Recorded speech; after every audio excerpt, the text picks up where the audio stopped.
એડવર્સિટીઝ તો જીવનમાં ઘણી બધી ઊભી થઈ કે પરફોર્મન્સ ના આપી શક્યા, કોન્ફિડન્સ ડગી જાય એવી પરિસ્થિતિ આવી ગઈ, પોતાની જાત ઉપર ડાઉટ ઊભો થાય કે is my talent worth international stage. કોઈ પણ પરફોર્મર માટે આ ડાઉટ ઊભો થાય એટલે તો એની ગમે તેવી ટેલેન્ટ હોય ને એ પરફોર્મ ન કરી શકે કે is my talent worth and class of international stage. આ બધામાંથી મારવાન અટપટું પસાર થયા, પણ વિચારની સ્પષ્ટતા અને વિચારની દ્રઢતા રાખી હતી કે ના, કરવું તો છે જ. પોતાનામાં પણ આત્મવિશ્વાસ રાખ્યો કે મારી ટેલેન્ટ તો છે જ, હું પરફોર્મ તો કરી જ શકું છું, હવે ક્લિક થવાની વાર છે. પોતાનામાં પણ વિશ્વાસ રાખ્યો, કોન્ફિડન્સ, વિલ પાવર તૂટવા ન દીધો. ઇકોસિસ્ટમમાંથી એટલે કે ફ્રેન્ડ્સ અને ફેમિલીમાંથી પણ ઘણો સારો સપોર્ટ મળ્યો. આ બધું પુરુષાર્થ કરતા કરતા એમને સંજોગો, પરિસ્થિતિ પ્રાપ્ત થઈ અને he could make it in life what he actually wanted to make. તો આપણને પણ વેપાર ધંધામાં નાના મોટા પ્રશ્નો થાય, પ્રતિકૂળતા ઊભી થાય, પણ શ્રદ્ધાથી પ્રયત્નશીલ રહેવું, આત્મવિશ્વાસ, કોન્ફિડન્સ અને વિલ પાવર તૂટવા ન દેવો. અને આપણી પાસે તો આ ભગવાન અને સંતનું અતિશય બળ છે, તો મંડ્યા રહેવું, કર્યા રહેવું. અંગ્રેજીમાં એક સરસ કહેવત છે, until I can run, I'll run. When I can't run, I'll walk. When I can't walk, I'll crawl, but I'll not stop moving ahead. એ આ વિચારની સ્પષ્ટતા છે. કર્યા કરવું શ્રદ્ધાથી, જે સમયે જે તક મળી, જે સમયે જે દરવાજો ખુલ્યો, પણ કર્યા કરવું, મંડ્યા રહેવું, તો જીવનમાં સ્થિરતા પ્રાપ્ત ધીમે ધીમે થઈ જાય. જો આપણા ગુરુહરિ શાસ્ત્રીજી મહારાજ, જેમણે ભગવાન સ્વામિનારાયણના સિદ્ધાંત અનુસાર BAPS સંસ્થાની સ્થાપના કરી, એમને જીવનમાં કેટલી બધી પ્રતિકૂળતાઓ, ડગલે ને પગલે પ્રતિકૂળતાઓ સિવાય કાંઈ નહીં. If you want to C a life full of એડવર્સિટીઝ, it is the life of Shastriji Maharaj. And at the same time, if you want to see a life full of positivity in all adversities, again, it is the life of Shastriji Maharaj. જે જગ્યાએ જાય વિરોધ, જે project શરૂ કરે, માણસોની દ્રષ્ટિએ, કારીગરોની દ્રષ્ટિએ, પૈસાની દ્રષ્ટિએ, એટલે કે ઓલ ટાઈપ્સ ઓફ રિસોર્સિસ, બધાની દ્રષ્ટિએ પ્રતિકૂળતાઓ, એડવર્સિટીઝ. સાથ સહકાર, સંજોગો પ્રતિકૂળ, એની વચ્ચે કેટલો બધો સકારાત્મક ભાવ.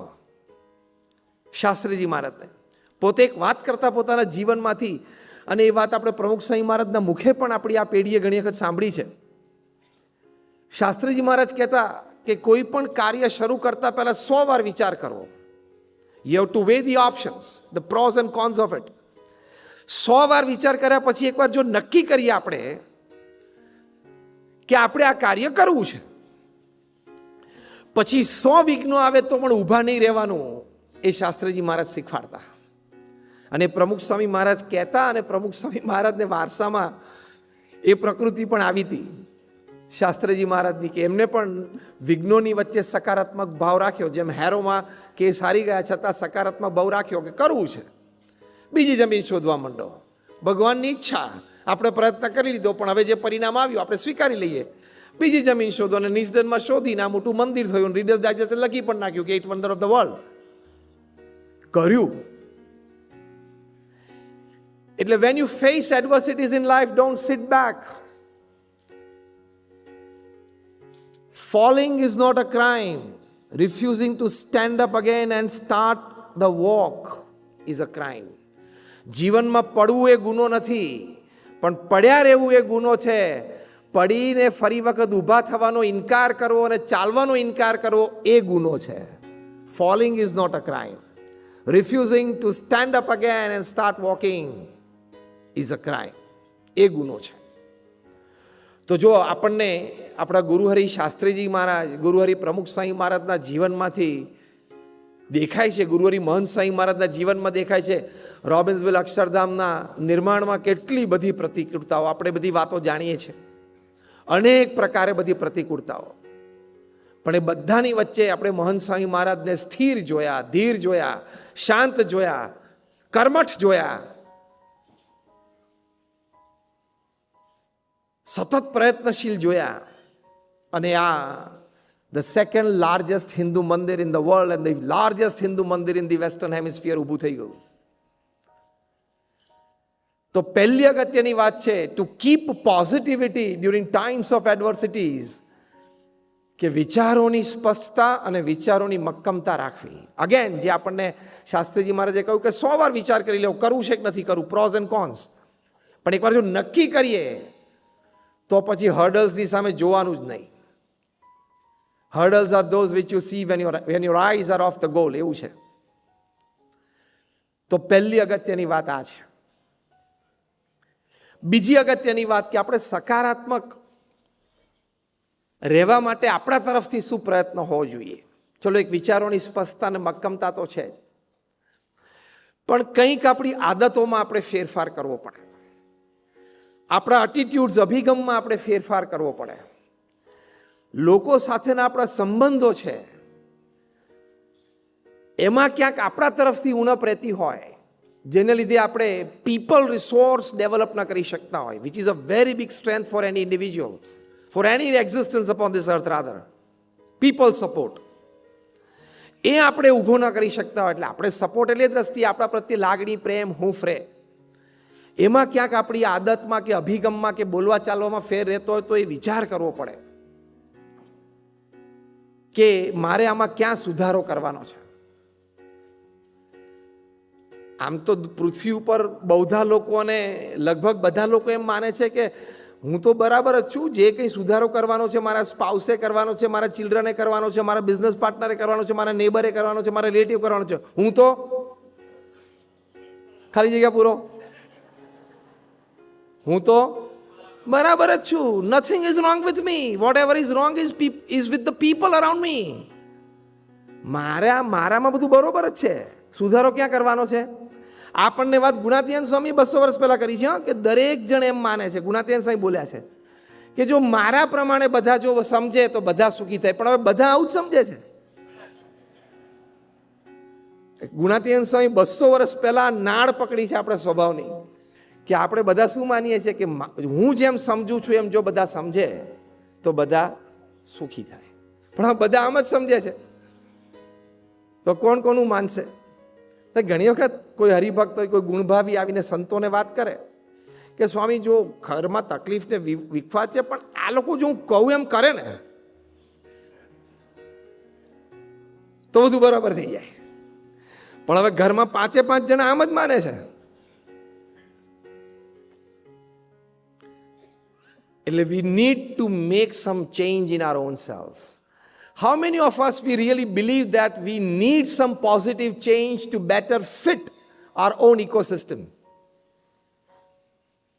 કેટલા જણા આપણે માનીએ છીએ કે મારામાં કંઈક સકારાત્મક ફેરફારની જરૂર છે કે હું મારી ઇકોસિસ્ટમને વધારે સારી રીતે ફિટ થઈ શકું. I can be a better version of my own self, version 2.0. જો આપણે બધાએ હાથ ઊંચો કર્યો, આપણને અંતરદ્રષ્ટિ છે કારણ કે આપણે સત્સંગમાં આવ્યા છે કે આપણે સુધારો કરવો છે. એટલે આપણી આદત, અભિગમ, બોલચાલ, વર્તન, વર્તણૂક એમાં ક્યાંક ચેન્જ માગી લે. જેમ મહંત સ્વામી મહારાજ અને સંતો અક્ષરધામ ટૂર માટે સ્ટટગાર્ટ ત્યાં જર્મની પધારેલા, જે પ્રસંગ આપણે જાણીએ છીએ કે પેલા મર્સિડીઝના પ્લાન્ટમાં અને એમને જે ગાઈડ ફેરવતા હતા એને કીધું કે આવી ટેકનોલોજીમાં ઇમ્પ્રુવમેન્ટ કર્યું, આ ટેકનોલોજીમાં. ત્યારે કોઈ સંતે પૂછ્યું કે સ્વામી આલે પેલા ગાઈડને કે where do you actually need to make the change? In the technology or the person who is driving the car?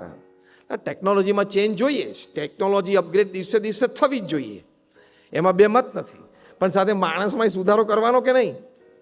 Best of technology હોય પણ દારૂ પીને ચલાવતો હોય તો એક્સિડન્ટ થવાનો જ છે. બેસ્ટ ઓફ ટેકનોલોજી પણ કંઈક ઓવરટેકિંગમાં મિસજજમેન્ટ કર્યું તો પ્રશ્ન આવવાનો જ છે.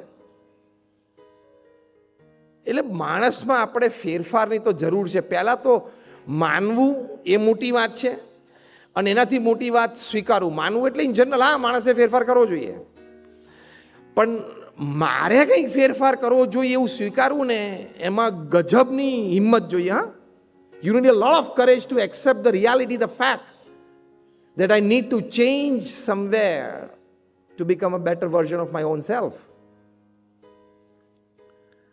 એ ચેન્જ ક્યાં લાવવાનો છે? આમાં શબ્દો એટલે બોલવામાં, વર્તનમાં, અભિગમમાં. Attitude plays a very big role. How you look at things, how you look at people, how you look at happenings in life. એ અભિગમ છે ને એ પોઝિટિવિટી માટે મૂળભૂત પાયાનો એક બહુ જ મોટો રોલ પ્લે કરે છે. કારણ કે એટીટ્યુડથી જ, અભિગમથી જ કાં તો નકારાત્મકતા બંધાય છે અને કાં તો સકારાત્મકતા બંધાય છે. એટલે એટીટ્યુડ્સ એ જીવનમાં ખૂબ જરૂરી છે. વર્ષો પહેલા 1990 સુધી એવી માન્યતા હતી કે people with resources can perform, કે જેની પાસે કંઈક રિસોર્સિસ છે, બેકગ્રાઉન્ડ છે, એકેડેમિક ક્વોલિફિકેશન્સ છે, ફેમિલી સપોર્ટ છે, ફેમિલી બિઝનેસ છે, એને કોઈ પ્લેટફોર્મ મળી ગયું, તો this kind of resources helps him in performing in some way or helps him in performing better, વધારે સારું કરી શકે. પણ 1990s પછી સિનારીઓ સમાજમાં બદલાવા માંડ્યો કે sometimes people with lesser resources were also found to be performing, especially silicon વેલીમાં બધી જગ્યાએ. તો વિચાર આવવા માંડ્યો મેનેજમેન્ટ ગુરુઝને બધાને કે આ કેવી રીતે શક્ય બને? આપણે તો આવું જ માનતા હતા. પછી આ વાત ઉપર બહુ જ સંશોધનો થયા, બહુ જ ચર્ચા થઈ. એમાં એક બહુ જ સારા મેનેજમેન્ટ ગુરુ જેફ કેલરે 14 વર્ષ સુધી સંશોધન કર્યું. સંશોધન માટે એમને કદાચ મે બી 400-500 જેટલા આ સંબંધી આર્ટિકલ્સ વાંચ્યા હશે, 1000-2000 કલાકના ઓડિયો પ્રોગ્રામ્સ એમને સાંભળ્યા હશે, ઘણી બધી સફળ વ્યક્તિઓને મળ્યા, એમનો ઇન્ટરવ્યૂ લીધો, ઘણા બધા નિષ્ફળ વ્યક્તિઓને મળ્યા, એમની સાથે વાર્તાલાપ કર્યો. એના પરથી એક નિષ્કર્ષ પર આવ્યા, જે વાત આપણે અત્યારે ચર્ચા કરી રહ્યા છીએ, અને એમણે પુસ્તક લખ્યું. And the title of the book is attitude is everything. જે કંઈ છે તમારો અભિગમ જ છે. અભિગમ જો સવડો હોય, અભિગમ જો ઊંચો હોય, અને અભિગમ જો પવિત્ર હોય, મોસ્ટ ઇમ્પોર્ટન્ટ, તો it all adds up, it all helps you in creating positivities while you are facing adversities in your life. કારણ કે આપણે વાત થઈ એમ પરિસ્થિતિ સુધરતા તો કદાચ વાર લાગે, સમય જાય. પરિસ્થિતિને સુધારવા માટે રિસોર્સિસ ભેગા થવા એને પણ સમય લાગે.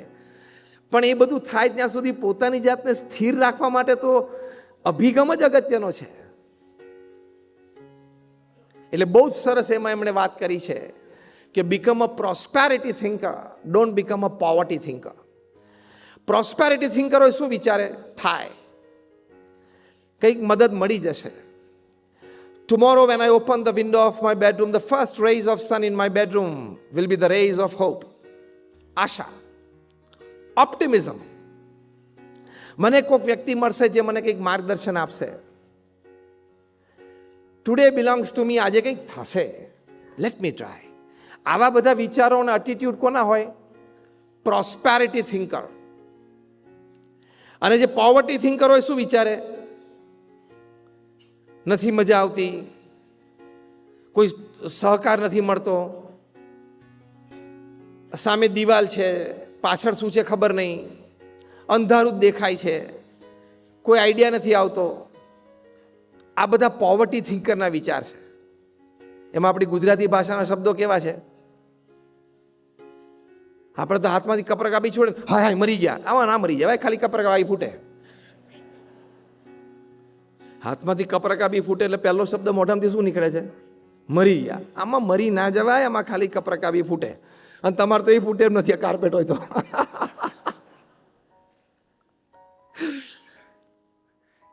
એટલે આ શબ્દો છે ને આપણને સ્થૂળ રીતે ખ્યાલ નથી આવતો, પણ they play a role in creating some dent, નેગેટિવિટીનો કંઈ ડેન્ટ ઊભો થાય છે, એ ધીમે ધીમે મોટો થાય. હાય હાય હવે શું થશે, આ બધા બહુ ડેન્જરસ શબ્દો છે. હાય હાય ને મરી ગયા ને બધું. એટલે એટીટ્યુડ બેઝિકલી સુધારવાનો કે કંઈ હાય હાય થતું નથી, મરી જતા જ નથી, બધું સારું જ થવાનું છે. એટીટ્યુડ એટલે become a prosperity thinker, never ever a poverty thinker. એક બહુ જ સારા મેનેજમેન્ટ ગુરુએ વાત કરી છે, પીટર ડ્રકરે, જેમણે મેનેજમેન્ટ શબ્દ બહુ સારી રીતે ઉલ્લેખ્યો છે અને એનું વિશ્લેષણ કર્યું છે. અને બહુ એક સરસ વાત કરી છે કે even if you have just $5 in your pocket, ચલો ઇંગ્લેન્ડ છે એટલે આપણે 5 પાઉન્ડની વાત કરીએ. Even if you have just 5 pounds in your pocket, still you have the right to think of a £5 million business. હા કે ના? You have the right. અને એ ખાલી કોન્સ્ટિટ્યુશનલ અને ડેમોક્રેટિક રાઇટ નથી, હા, બર્થ રાઇટ નથી ખાલી, ઇટ્સ અ ડિવાઇન રાઇટ, સોલનો રાઇટ છે. You have the right to think big. એટલે attitude matters the most. Pramukh Swami મહારાજે આ BAPS સંસ્થા આટલી બધી વિકસાવી. પોતાના જીવનકાળ દરમિયાન એમને લગભગ 1300 જેટલી નાની મોટી સંસ્થાઓ ઊભી કરી. મુખ્ય તો આપણી આ BAPS સ્વામિનારાયણ સંસ્થા એના નેજા હેઠળ, જે એક લૌકિક શબ્દમાં બોલાય કે કોઈ હોસ્પિટલ ઊભી થાય તેમ થાય કે એક તબીબી સેવાની સંસ્થા ઊભી થઈ, એ દ્રષ્ટિએ વાત કરું છું. 1300 સંસ્થા ઊભી કરી. હોસ્પિટલ્સ, હોસ્ટેલ્સ, સ્કૂલ્સ, કોલેજીસ, સંસ્કાર કેન્દ્ર, હરિમંદિર, મંદિર, અક્ષરધામ. અને એ પણ 45 વર્ષમાં. એ પણ એમના જીવનમાં 51 થી 95 વર્ષના સમય દરમિયાન. પ્રમુખ સ્વામી મહારાજ એક લૌકિક દ્રષ્ટિએ બોલે તો સ્ટાર્ટેડ હિઝ કરિયર એટ 51, કારણ કે ગુરુપદે આવ્યા ત્યારે એમની ઉંમર 51 વર્ષની હતી. 51 વર્ષે કારકિર્દી ચાલુ કરવી અને 95 વર્ષની ઉંમર સુધી, એટલે કે 45 વર્ષમાં 1300 સંસ્થાઓ, એટલે almost around like every 15th day of his life he gifted an institute of social service to the society. Unimaginable record beyond the ken of human intelligence. દર 15મા દિવસે તમે ઇમેજિન કરો કે એક જમીન પ્રાપ્ત થવી, ચલો કોઈએ ભેટમાં આપી અથવા ખરીદી સંસ્થાએ, એ જમીન છે એ લોકલ ગવર્મેન્ટ બોડીઝમાં લીગલી ક્લિયર થવી. એ દરમિયાન BAPS સંસ્થામાં સ્વામી બાપા, બોર્ડ ઓફ ટ્રસ્ટીઝ, આપણા સંયોજન સમિતિ એ નક્કી કરે કે આપણે ત્યાં શું કરવું છે. એક નિર્ણય